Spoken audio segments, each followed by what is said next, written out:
Carmine Tondi, lei è il carabiniere che è riuscito a fermare lo stupratore seriale. Come c'è riuscito? Sì, sono proprio io.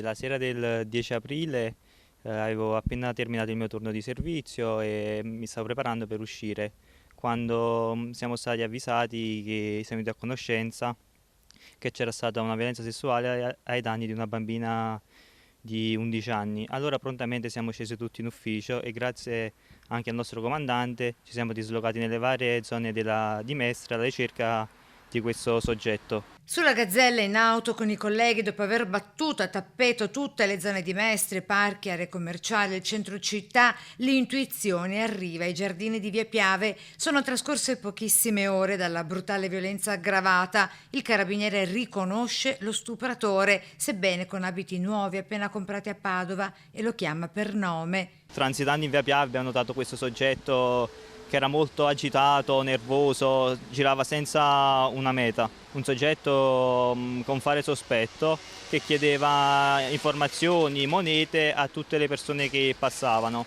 E allora prontamente sono sceso dal veicolo e gli chiedevo un documento di riconoscimento e lui mi rispondeva che aveva perso il documento. Allora gli ho chiesto il suo nome e me l'ha riferito e allora prontamente con i miei colleghi l'abbiamo portato in caserma per identificarlo. 23 anni, originario di Napoli, il carabiniere Carmine Tondi, in servizio presso la compagnia di Mestre di Via Milanese, una volta catturato il pedofilo, il suo primo pensiero è stata la bimba abusata. Sono molto vicina alla famiglia e alla bambina. Grazie alla sua intuizione, da molti viene ora considerato come il paladino della giustizia per essere riuscito ad arrestare in tempi davvero celeri il pedofilo stupratore, ma lui umile risponde così. No, vabbè, ho fatto solo il mio lavoro.